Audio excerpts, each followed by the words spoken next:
आज हम बात करेंगे सीबीएसई बोर्ड की फिजिक्स के ऐसे क्वेश्चंस के बारे में जो कि आपको डायरेक्ट देखने को मिल सकते हैं। GE is doped with as, तो फिर एएस किस में आता है? ग्रुप 15 में आता है, nitrogen phosphorus as SB BI. तो फिर दोस्तों ये क्या करेगा, मेरे पास एक इलेक्ट्रॉन लेकर आएगा, पेंटावैलेंट इंप्योरिटी ये दोस्तों होगा। तो ये आपके स्ट्रक्चर को नहीं बिगाड़ेगा, लेकिन यहाँ पर ये एक इलेक्ट्रॉन ला रहा है, इसलिए कंडक्शन इलेक्ट्रॉन ये दोस्तों मेरा बढ़ा देगा। इसके बाद the transition of electron that gives rise to the formation of second spectral line of Balmer series.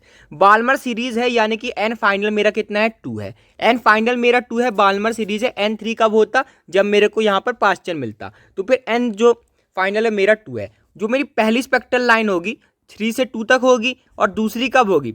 4 से 2 तक होगी। तो 4 से 2 तक होगी, तो एन इनिशियल जो है मेरा क्या होगा? 4 से 2 होगा, जब मैं सेकंड स्पेक्ट्रल लाइन की यहाँ पर बात करूंगा। अगर आपसे नंबर ऑफ स्पेक्ट्रल लाइन बोल दे तो आपको क्या करना होता है? n2 minus n one plus 1/2। तो ये चीज़ भी आपको ध्यान रखना है। जैसे आपसे बोल दे कि 5 से 3 गया, तो 5 माइनस 3 अपॉन 5 माइनस 3 प्लस 1/2 दोस्तों आप यहाँ पर कर देंगे। इसके बाद द इलेक्ट्रिक फील्ड्स आपको दोस्तों ये दी हुई है, the displacement current will exist in the region. तो जहाँ पे वेव होगा ना, वहाँ पे आपका डिस्प्लेसमेंट करंट होगा। तो फिर ये क्या है? E is equal to E naught sine k Z minus omega T, यानी कि ये मेरी जेड डायरेक्शन में मेरी वेव है, और ये आपकी प्लस जेड में जा रही है। इसलिए ये क्या है? मेरे पास वेव है, ये तो आपके एसटीएम है, तो इनमें वो दोस्तों आपका नहीं होगा। तो 1 में दोस्तों मेरे को डिस्प्लेसमेंट करंट मिलेगा यहाँ पर सी डीवी बाई dt मेरा दोस्तों यहाँ पर डिस्प्लेसमेंट करंट यहाँ पर होता है। इसके बाद अगला क्वेश्चन आपको बताना है potential difference between A and B. तो फिर मैं क्या करता हूँ? किरचॉफ लॉ लगाता हूँ। तो ये मेरे पास है वी ए, तो मैं क्या करता हूँ ना, ए से ए पे आपका घूम के वापस आ जाता हूँ। और एक काम मैं और कर सकता हूँ, ये 12 वाले से एक मैं दोस्तों आई करंट यहाँ पर निकलवा लेता हूँ।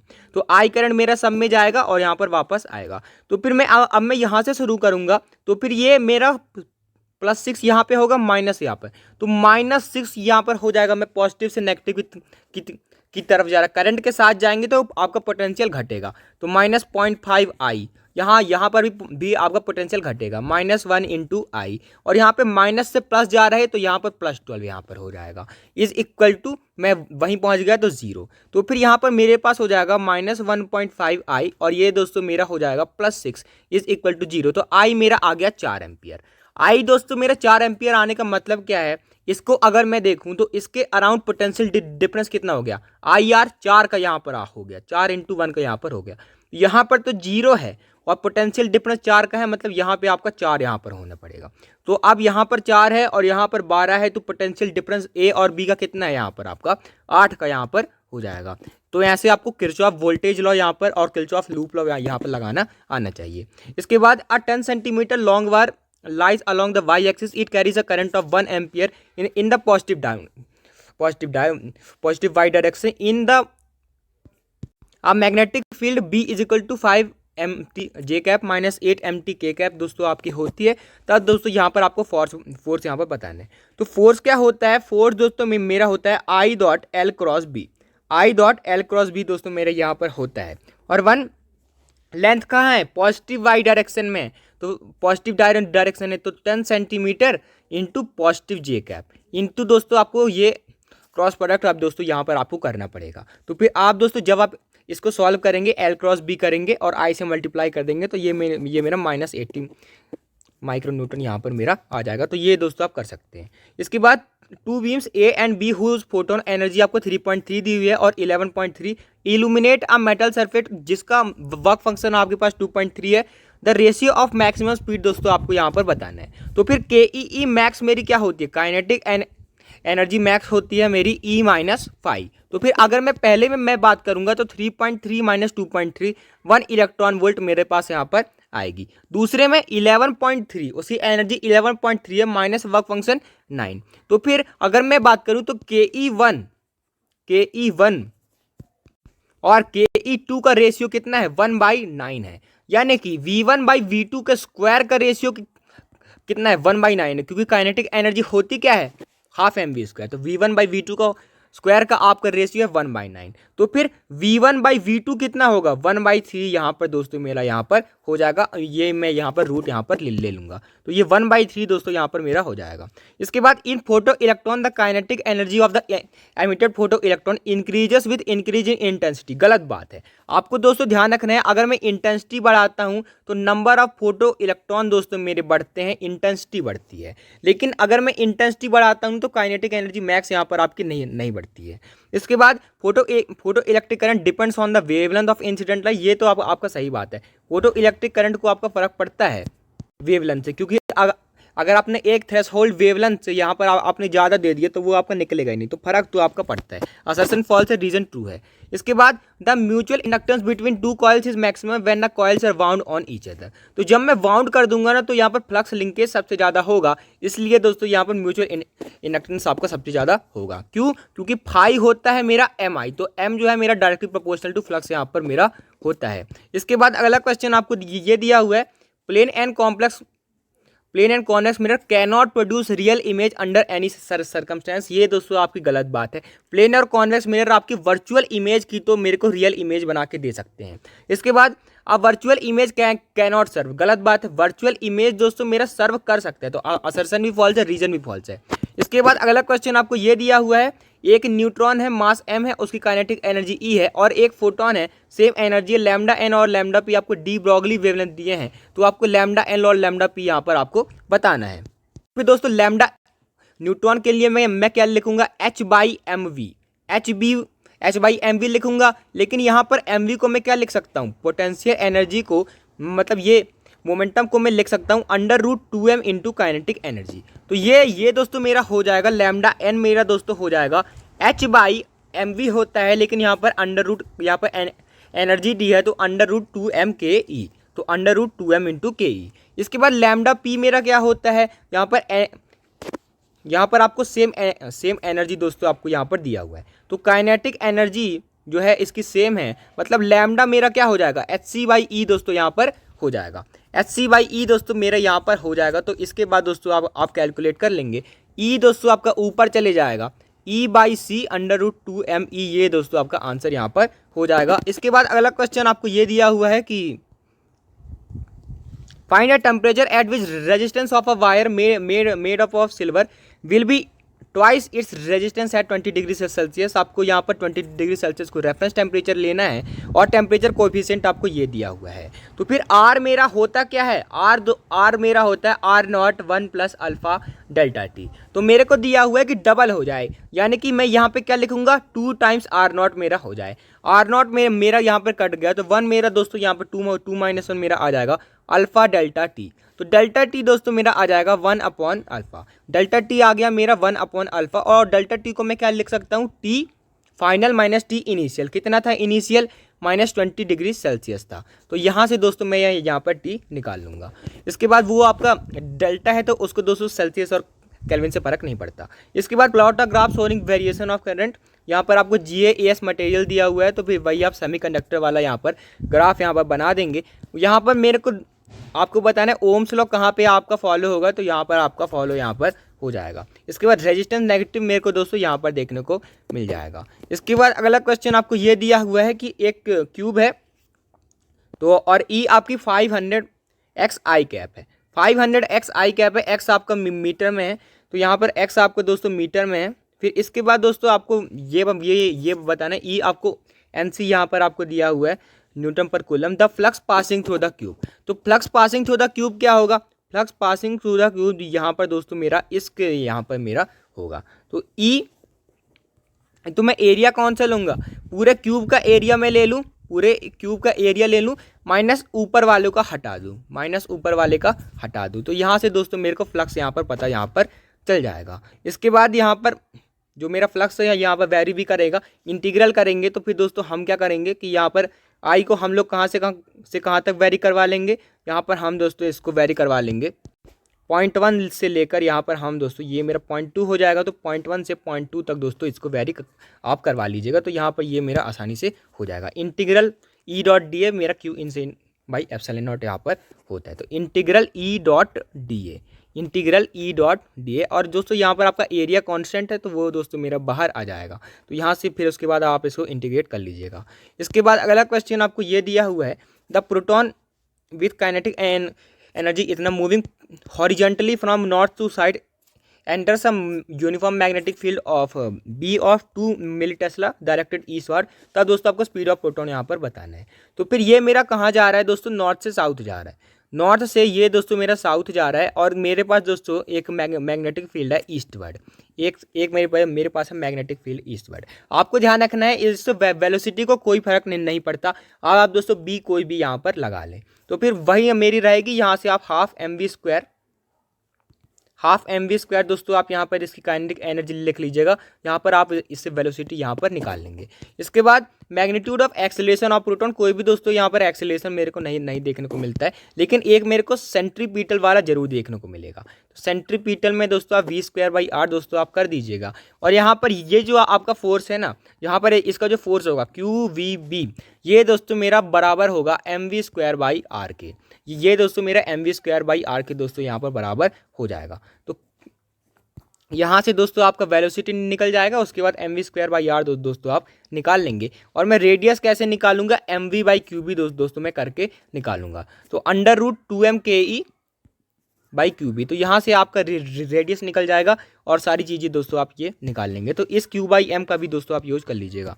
इसके बाद अगला क्वेश्चन आपको ये दिया हुआ है, अ double convex lens with each face having same radius of curvature R is made up of refractive index and, इसकी पावर आपको बतानी। बहुत अच्छा क्वेश्चन है। यहाँ पर दोस्तों डबल कॉन्वेक्स लेंस है, तो डबल कॉन्वेक्स लेंस इसका 1/4 फोकल लेंथ में मैं कैसे लिखूंगा, 1/4 फोकल लेंथ में मैं लिखूंगा n-1 μ-1 1/r माइनस 1/-r, क्योंकि एक रेडियस ऑफ कर्वेचर इसका नेगेटिव यहाँ पर हो जाएगा। तो n-1 इंटू 2/r, ये दोस्तों मेरा 1/4 फोकल लेंथ यानी कि पावर यहाँ पर हो जाएगी। तो n-1 इंटू 2/r, तो ये दोस्तों मेरा यहाँ पर हो जाएगा। इसके बाद अगला क्वेश्चन आपको ये दिया हुआ है कि इसकी पावर आपको बतानी है। तो इसकी पावर है, तो फिर इसका मैं फोकल लेंथ अगर लिखूं, इसका 1/f में अगर मैं दोस्तों लिखूं, तो ये हो जाएगा मेरा μ-1 यानी कि आपको इसका 1/4 फोकल लेंथ दोस्तों मेरा हो जाएगा n-1 1/r और दूसरा इन्फिनिटी है, तो उसको मैं दोस्तों यहाँ पर नहीं लूँगा। तो फिर यहाँ पर मैं देख पा रहा हूँ कि यहाँ पर जो पावर है जो इनिशियली आती है मेरी कितनी आती है, 2 आता है, लेकिन यहाँ पर वो 2 नहीं है, इसीलिए p/2 यहाँ पर आ रही है। p/2 यहाँ पर आ रही है, वैसे ही p/2 यहाँ भी आएगी। तो टोटल आप तोड़ के रख देंगे, तो यहाँ पर मेरे को p का ही वो दोस्तों मेरे को पावर देने वाला है। Double convex lens of power p with each face having same radius of curvature is cut into 2 equal parts perpendicular to its principal axis. मतलब इसके प्रिंसिपल एक्सिस के मैंने 2 के परपेंडिकुलर दोस्तों इसको काट दिया। तब दोस्तों यहाँ पर आपको पावर बताना है। तो फिर आप देख ही पाते हैं कि 1/4 फोकल लेंथ यहाँ पर क्या हो जाएगा, 1/4 फोकल लेंथ क्या हो जाएगा, n-1 1/r, और दूसरा इन्फिनिटी पहुंच गया क्योंकि वो आपका प्लेन सरफेस हो गया। तो n-1/r यानी कि ये मेरा कितना हो गया, आधा हो गया पावर, ये मेरा दोस्तों आधा पावर यहाँ पर हो गया। इसके बाद यहाँ पर अगला आपको ये दिया हुआ है, इसका पावर आप का कॉम्बिनेशन आपको यहाँ पर बताना है। तो कुछ फर्क नहीं पड़ा, अगर मैं दोस्तों ऐसे काट दूं ना, तो फिर दोस्तों ना कुछ आपके फोकल लेंथ को फर्क पड़ेगा ना पावर को फर्क पड़ेगा, क्योंकि रेडियस ऑफ कर्वेचर दोस्तों आपका सेम रहेगा। यानी कि पावर ऑफ ये जो है इसकी अभी भी p है और इसकी अभी भी p है, तो p और p टोटल आपके 2p यहाँ पर हो जाएंगे। इसके बाद अगला क्वेश्चन आपको दिया, derive an expression for potential energy for an electric dipole, और आपको ये उसने यूनिफॉर्म इलेक्ट्रिक फील्ड आपको दे दी है।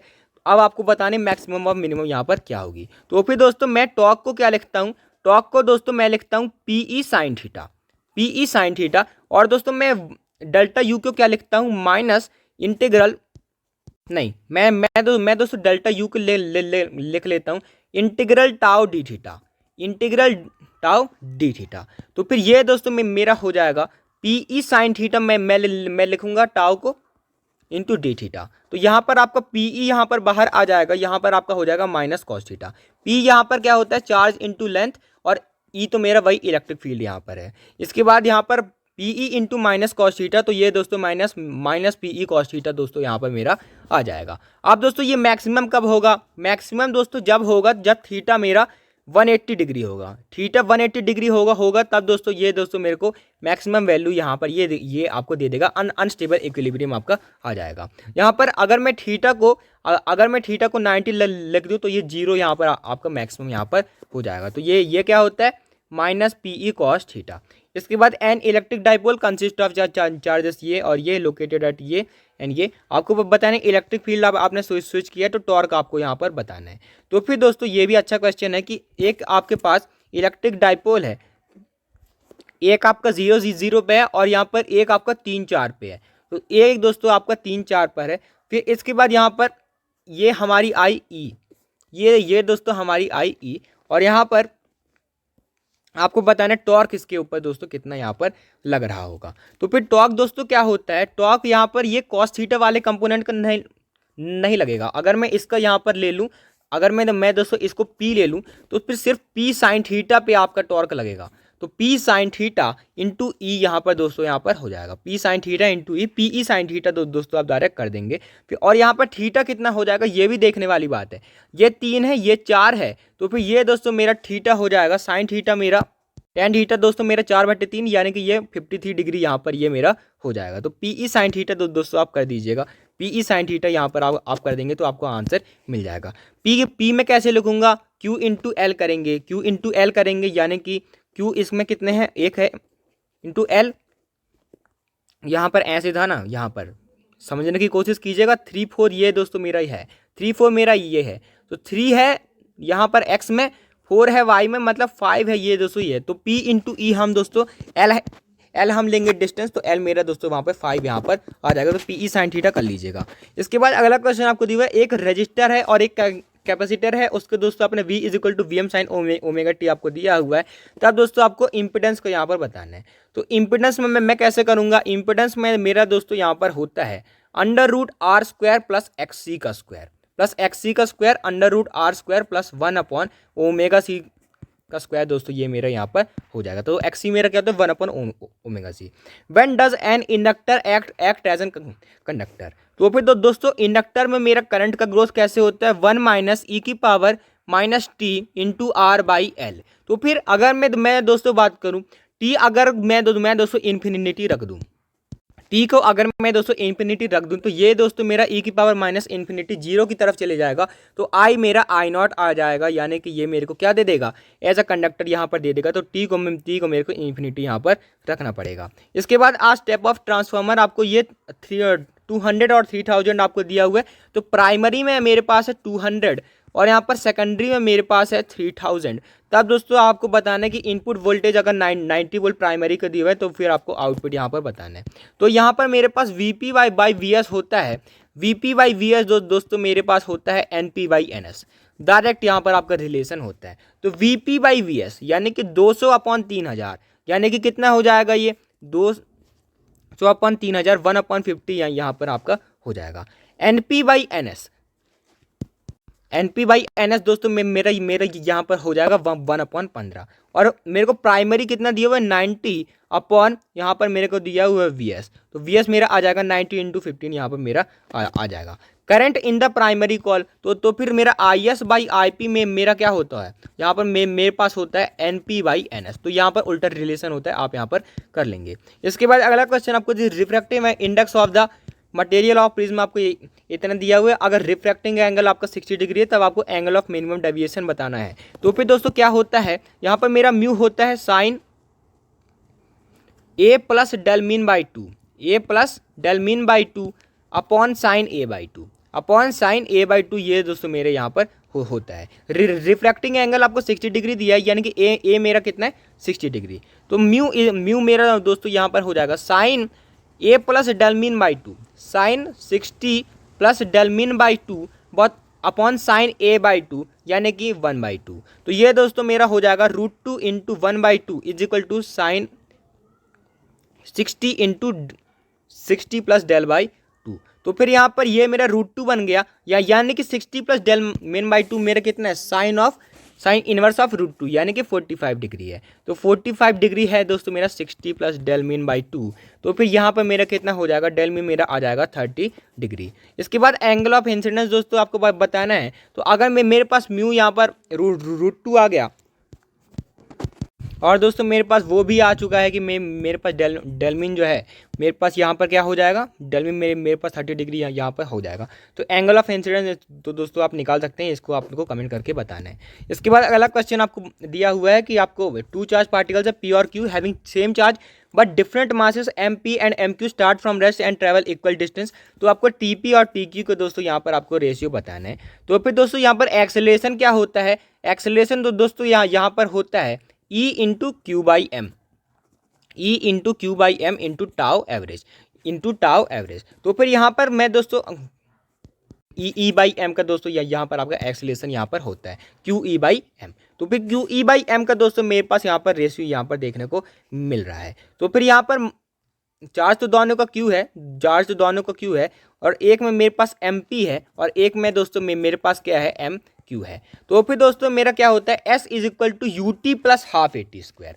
यू टी इनिशियल वेलोसिटी या यहाँ पर आपको जीरो आपको दी हुई है, हाफ ए टी स्क्वायर। तो एस मेरा दोस्तों हाफ ए टी स्क्वायर के आपका प्रोपोर्शनल है, हाफ ए टी स्क्वायर के आपका प्रोपोर्शनल है और ये आपका इक्वल है। तो half A one into T one का square, half A one into T one का square is equal to half A two into T two का स्क्वायर।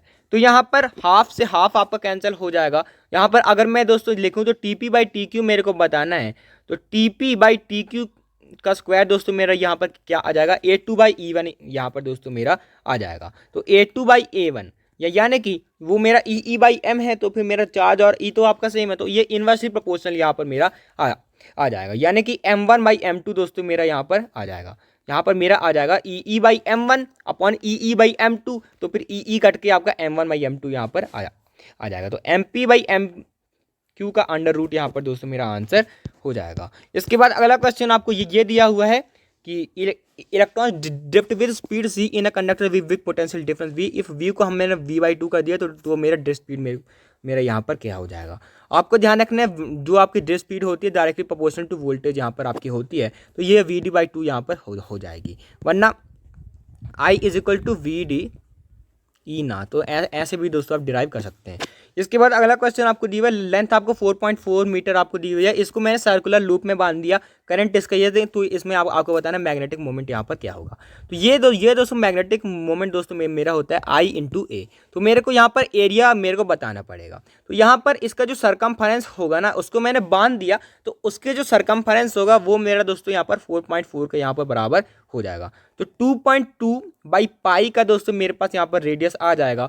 बहुत शानदार बात यह है कि ये इस पाई को मैं 22/7 लिख सकता हूँ, तो ये 7/10 का दोस्तों यहाँ पर मेरा आ जाएगा। तो 7/10 का दोस्तों मेरा यहाँ पर आ गया रेडियस।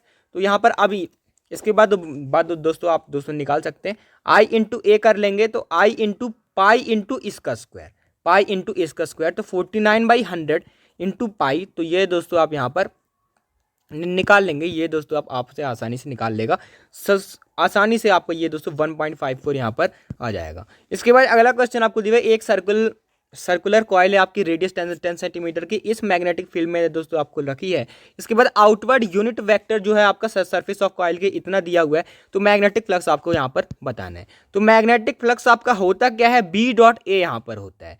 तो B into mod of A into कोई दोस्तों यहाँ पर आपको वेक्टर यहाँ पर आपको दिया हुआ है, तो आप बी डॉट ए कर लेंगे इंटू जो आपका मैग्नीट्यूड ऑफ ए है उससे दोस्तों यहाँ पर आप मल्टीप्लाई यहाँ पर कर लेंगे। तो मैग्नीट्यूड ऑफ ए यहाँ पर कितना आ जाएगा, पाई इंटू 10 सेंटीमीटर का स्क्वायर, यानी कि 10⁻⁻1 मीटर का स्क्वायर, यानी कि ये दोस्तों हो जाएगा पाई इंटू 10⁻²। तो पाई इंटू 10⁻², यहाँ पर मैं बी डॉट ए करूँगा तो फिर ये मेरा हो जाएगा 0.6 और साथ में दोस्तों मेरे को यहाँ पर देगा ये 0.5 इंटू 0.8, तो ये मेरे को देगा 0.4। तो ये पाई इंटू 10⁻² मेरे को दोस्तों ये मेरा चले जाएगा। ये मेरा मिली टेस्ला में है, तो ये मिली टेस्ला में, तो ये 10⁻³ और चले जाएगा। तो ये 10⁻⁴ दोस्तों यहाँ 10⁻⁵ यहाँ पर हो जाएगा। तो 3.14 into 10⁻⁵ is equal to 31.4 into 10⁻�6, ये दोस्तों मेरा आंसर यहाँ पर हो जाएगा। इसके बाद अगला क्वेश्चन आपको दिया हुआ है, which of the following quantity or quantities remain same in primary and secondary coil. क्या क्या सेम रहता है, यहाँ पर करंट और वोल्टेज चेंज होता है लेकिन पावर और मैग्नेटिक फ्लक्स आपका सेम रहता है। मैग्नेटिक फ्लक्स इसलिए सेम रहता है क्योंकि भी वो आपका सेम कोर वहाँ पर आपका होता है। यहाँ पर आप दोस्तों देख ही सकते हैं, यहाँ पर वहाँ पर सॉल्व भी किया था यहाँ पर, तो ये यहाँ पर ये दोस्तों सॉल्व करके भी इतना ही आता है। इसके बाद अगला क्वेश्चन आपको ये दिया हुआ है, R resistor and ideal inductor are current in a series to a 100 root to 50 hertz AC source. When a voltmeter is connected across the resistor or the inductor, it shows same reading. तो फिर दोस्तों मेरा जो voltage होता है क्या होता है, under root V of resistance का स्क्वायर प्लस वी ऑफ यहाँ पर क्या है आपके पास इंडक्टर का स्क्वायर। तो वी जो मेरा होता है अंडर रूट वी आर का स्क्वायर प्लस इंडक्टर का स्क्वायर। तो वी जो आपका एल है वही आपके बराबर दिया हुआ रेजिस्टेंस के। तो मेरा जो वी आपका हो जाएगा, मेरा क्या हो जाएगा under root two V R यहाँ पर दोस्तों मेरा यहाँ पर हो जाएगा। तो under root two V R दोस्तों मेरे पास हो जाएगा। और यहाँ पर अगर मैं देखूंगा तो under root two V R दोस्तों मेरा यहाँ पर हो जाएगा। और रजिस्टर के अराउंड आपको कितना दिया हुआ है, 100 root two into 100 root to.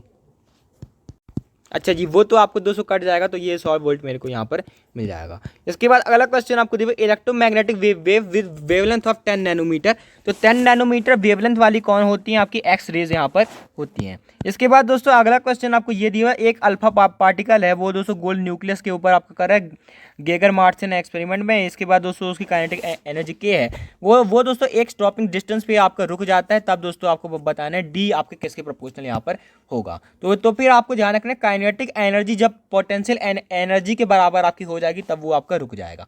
तो के ई दोस्तों मेरा हो जाएगा 2 into K1Q2/R, K1Q2/R, K Q1Q2/R। तो यहाँ पर के अल्फा पार्टिकल है तो उसका जो चार्ज होगा आपका 2 इंटू इलेक्ट्रॉनिक चार्ज के बराबर होगा, इंटू यहाँ पर उसका जो जिससे आप टकरा रहे हैं उसके पास चार्ज कितना होगा, Z इंटू ई उसका एटॉमिक नंबर, ए इंटू इलेक्ट्रॉन का चार्ज अपॉन आर। तो ये दोस्तों मेरे यहाँ पर आ जाएगा। तो रेडियस आपके directly proportional to kinetic energy दोस्तों यहाँ पर मेरा आ जाएगा। इसके बाद अगला क्वेश्चन आपको ये दिया हुआ है कि when a PN junction diode is subjected to reverse biasing. तो रिवर्स बाइसिंग में क्या होता है, बैरियर हाइट मेरी दोस्तों इंक्रीज करती है और डिप्लीशन रीजन मेरा यहाँ पर वाइड हो जाता है, ध्यान रखिएगा। Lenz law is a consequence of law of conservation of energy. सही बात है। लेंज लॉ क्या बोलता है कि अगर मेरे पास दोस्तों कोई मैग्नेटिक फील्ड है वो दोस्तों अब आपकी बढ़ रही है, तो फिर अगर इसके बगल में कोई लकी है तो फिर अगर ये आपकी बाहर की तरफ बढ़ रही है ना, तो ये कुछ ऐसी मैग्नेटिक फील्ड बढ़ाएगा एंटी क्लॉकवाइज ये दोस्तों बनाएगा जिससे आपकी अंदर की तरफ यहाँ पर आपकी बने, एंटी क्लॉकवाइज से बाहर आपकी बनेगी तो अंदर को दोस्तों वो बाहर करने की कोशिश करेगा। यानी कि जो भी आपका कॉज है जिसकी वजह से वो बन रहा है उसको वो अपोज करेगा, क्योंकि आपका पावर लॉस यहाँ पर नहीं होता। तो ये कंजर्वेशन ऑफ एनर्जी यहाँ पर आपका एग्जाम्पल है। इसके बाद and electron and proton enter with the same momentum p in a magnetic field just such that p is perpendicular to b, then both describe a circular path of same radius। तो फिर दोस्तों r मेरा होता क्या है, r मेरा दोस्तों होता है mv/qb या फिर p/qb। अब दोस्तों मोमेंटम दोनों का सेम है, यानी कि r is inversely proportional to q, R is inversely proportional to Q। और दोस्तों आप जानते हैं प्रोटॉन और इलेक्ट्रॉन का चार्ज आपका सेम होता है, यानी कि वो दोस्तों मेरे को सेम यहाँ पर रेडियस देंगे। और ये आपका सही लिखा हुआ है कि R is equal to mv/qb होता है। सही बात है। इसके बाद अगला क्वेश्चन आपको दिया magnetic power of a compound microscope is negative. सही बात है। Magnetic power of a compound microscope दोस्तों आपका नेगेटिव होता है।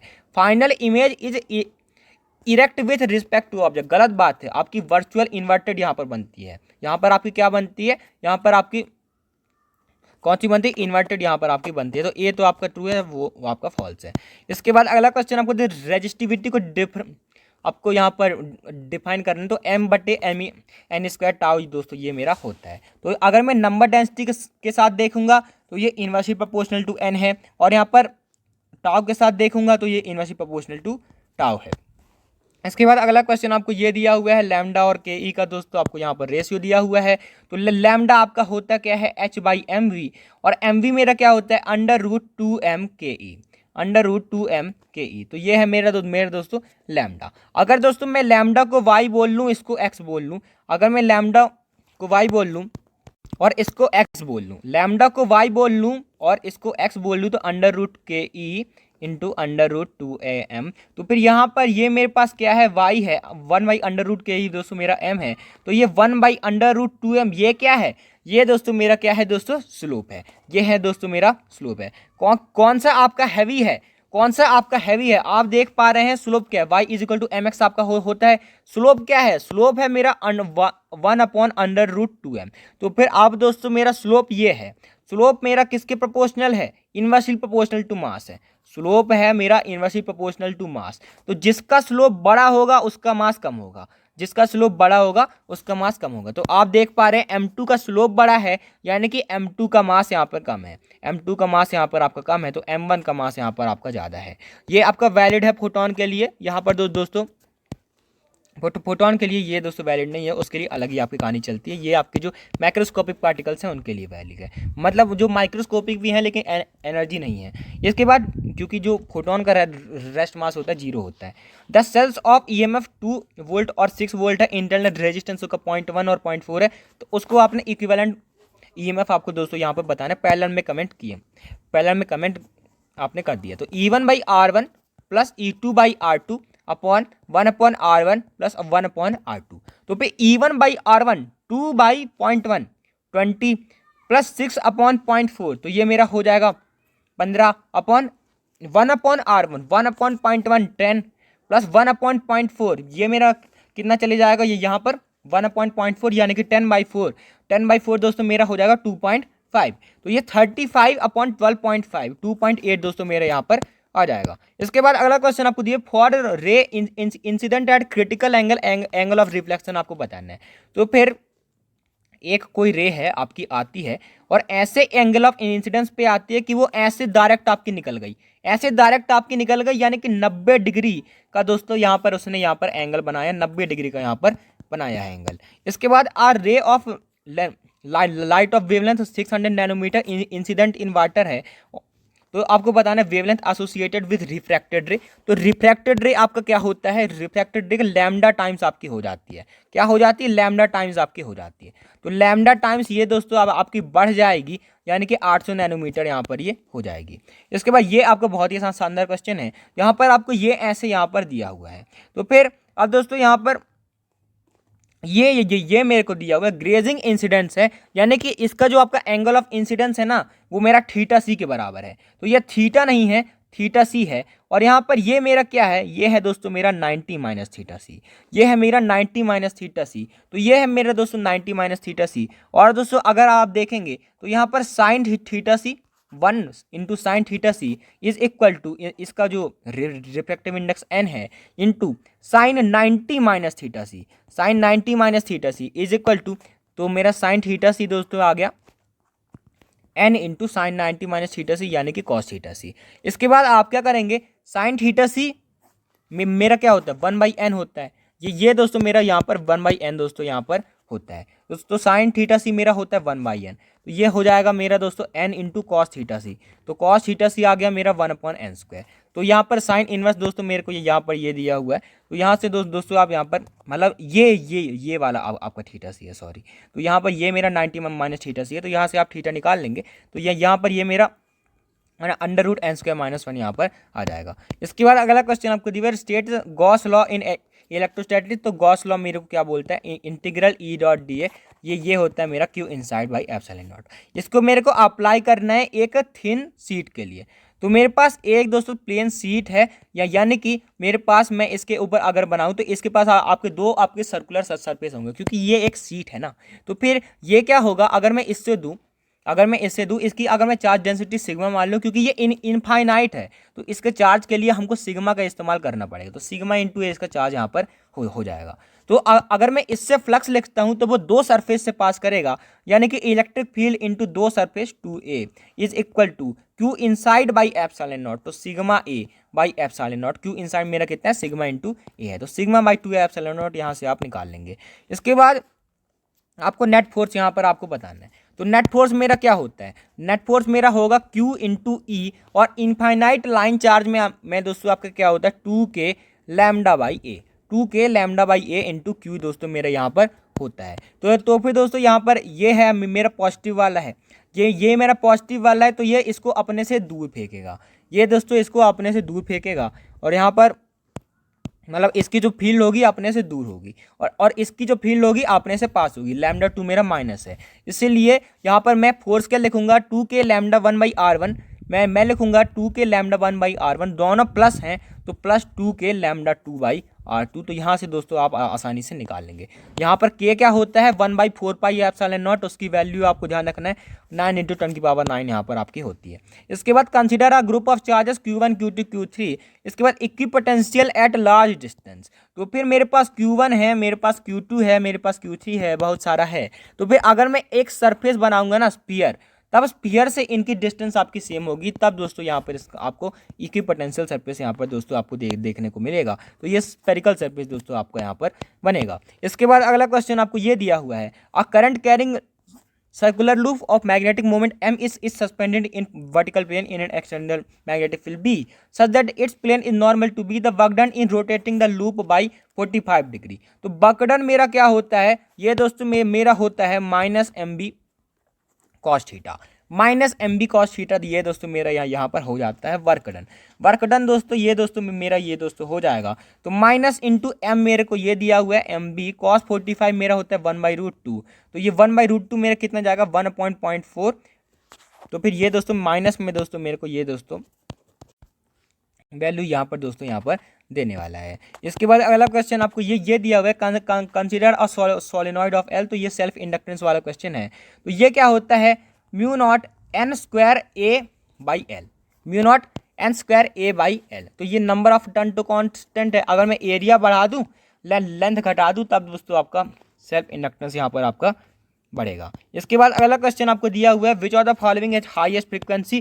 तो सबसे ज़्यादा फ्रीक्वेंसी किसकी होती है, गामा रेस की होती है। यहाँ पर आपको ध्यान भी रखना है, सबसे ज़्यादा किसकी होती है, सबसे ज़्यादा दोस्तों यहाँ पर रेडियो वेव की क्या होती है, वेवलेंथ होती है। उसके बाद वेवलेंथ में रेडियो, उसके बाद माइक्रो, उसके बाद इंफ्रारेड, उसके बाद विजिबल, उसके बाद यूवी, उसके बाद एक्स, उसके बाद गामा। तो ये किसका ऑर्डर है, ये दोस्तों मेरा लैम्डा का ऑर्डर है। अगर मैं इसका उल्टा ऑर्डर बना दूं तो ये मेरा एनर्जी और फ्रिक्वेंसी का आपका ऑर्डर हो जाएगा। इसके बाद अगला क्वेश्चन आपको ये दिया हुआ है, SI is dot with pentavalent element, energy required to set the additional electron free. तो भाई दोस्तों SE का कितना एनर्जी बनता है 1.1, GE का कितना बनता है 0.72।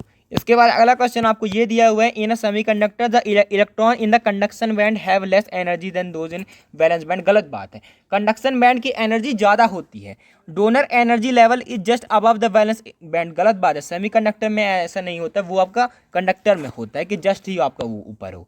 इसके बाद आप proton and electron enter a uniform magnetic field, यहाँ पर आपको ये दिया हुआ सेम मोमेंटम p है।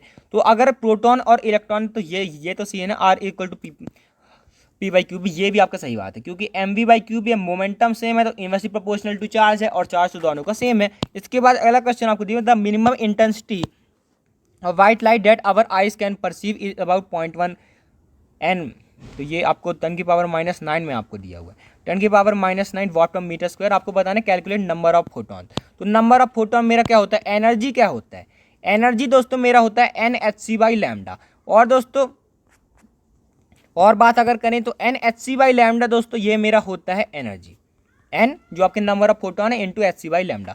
अपॉन टाइम कर लूँ तो मेरी पावर आ जाएगी, और यहाँ पर अगर मैं एरिया से मल्टीप्लाई कर लूँ, अगर मैं एरिया से मल्टीप्लाई कर लूँ तो इंटेंसिटी आ जाएगी। तो ये 0.1 यहाँ पर मेरा यहाँ पर हो जाएगा। तो n/t मेरा कितना आ जाएगा 0.1 इंटू लैम्डा hc, और यहाँ पर आपका a भी आपका चले जाएगा, λ/hc इंटू a। तो इसको आप दोस्तों यहाँ पर निकाल लेंगे।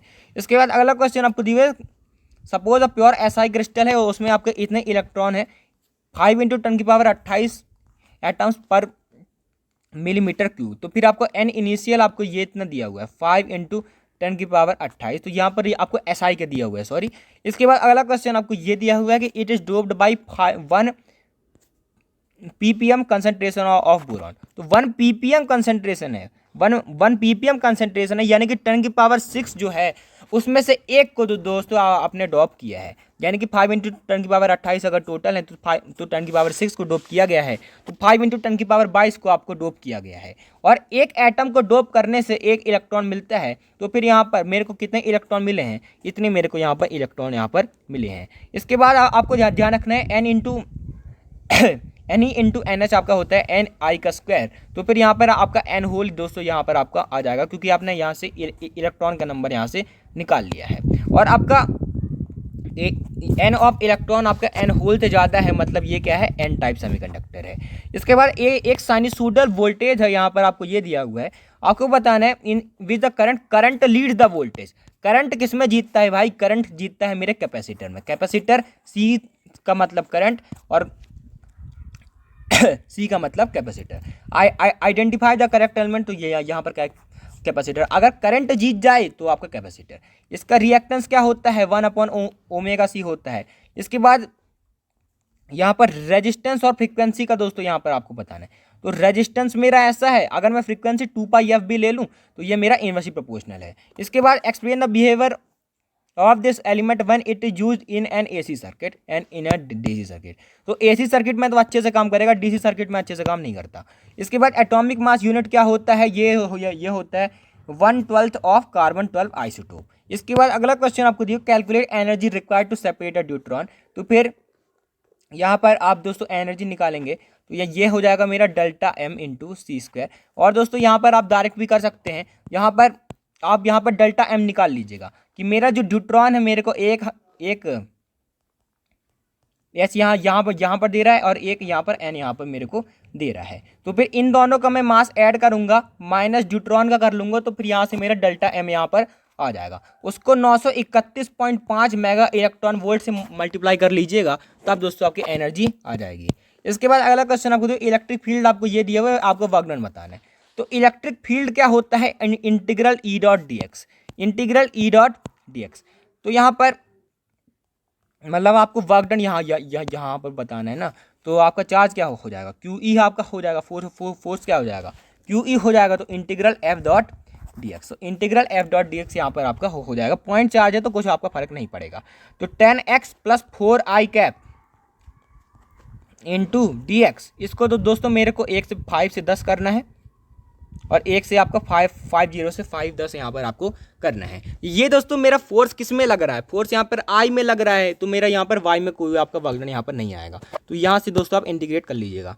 Name the electromagnetic waves which are use for. तो हम दोस्तों रेडियो वेव का यूज करते हैं, एफएम रेडियो कास्ट में। और इसके बाद detection of fracture in bone, fracture in bone में हम दोस्तों यूज करते हैं एक्सरे का, और मस्कुलर स्ट्रेन के लिए हम दोस्तों यूज करते हैं इंफ्रारेड का।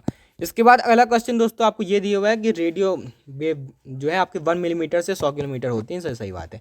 इसके बाद ये थे आपके दोस्तों क्वेश्चंस। अगर आपको वीडियो अच्छा लगा तो दोस्तों आप चैनल को सब्सक्राइब कर सकते हैं, और आप ऑल द बेस्ट आपको पेपर की है। अगर आप दोस्तों इसको भी अच्छे से करके जाते हैं तो फिर दोस्तों आप आसानी से कर लेंगे। बाकी दोस्तों हाइगन प्रिंसिपल जो है उससे आप कैसे वो निकालते हैं, लॉज ऑफ रिफ्लेक्शन, ये सब देख लीजिएगा। वेव ऑप्टिक्स के जो एक दो क्वेश्चन होते हैं, ज़्यादा क्वेश्चन इसमें आते नहीं है, वो भी आप देख लीजिएगा। Thanks for watching, keep learning, इतना कर लेंगे तो हो जाएगा। थैंक्स।